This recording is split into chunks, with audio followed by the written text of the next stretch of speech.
You've started planning out your Revo cable railing system, but you're not sure which components to use at your corner post. So in today's video, we're going to go over which component combinations that you can use at your corner post and what's going to make the most sense for your project. When installing any cable railing system, you'll always want to break up your cable runs at any of the 90-degree corner posts that are present on your deck or balcony. Attempting to conjoin two separate cable runs at your 90-degree corner post can result in your corner post being pulled inwards and also won't allow your cable to be evenly tensioned on each side of the post.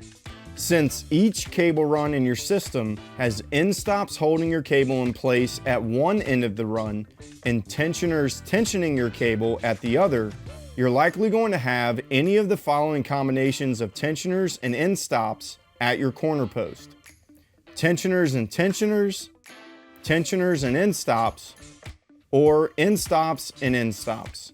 What dictates which combinations of components that you will have at your corner post will be determined by the way that you planned out your system. If your system requires you to install any combination of thru-post tensioners or end stops at your corner post, then you will need to install them using the 3/16 offset method. The 3/16 offset method requires you to offset one set of your holes by 3/16 of an inch. This allows your thru-post components to easily pass over the top of one another at your corner post. To install your thru-post components using the 3/16 offset method, start off by marking both sides of your corner post so that the marks on each side of the post are perfectly level with one another.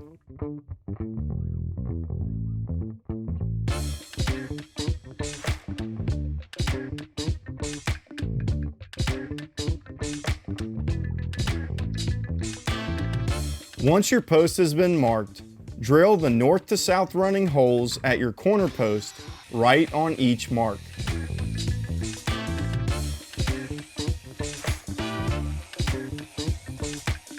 Now that your north to south running holes have been drilled, next drill your east to west running holes, but instead of placing the tip of your drill bit right on each mark, position the tip of your drill bit 3/16 of an inch higher than each mark on your post.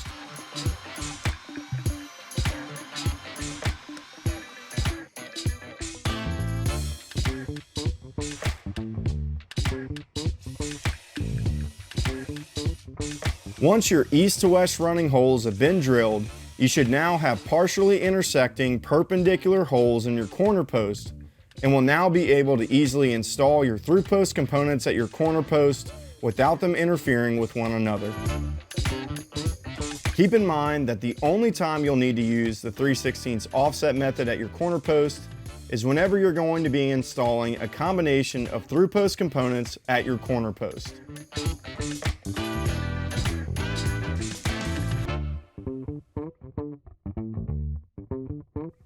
For all other Revo component combinations at your corner post, such as using lag style components at your corner post, or a combination of lag and thru-post components at your corner post, then you will not need to use the 3/16 offset method and can mark and drill your holes on each side of your post perfectly level with one another. If you have any questions regarding corner post installations, then be sure to drop us a comment below, and if you found today's video helpful, then don't forget to give us a like. I'm Tyler with HAAS Stainless. Thanks for watching.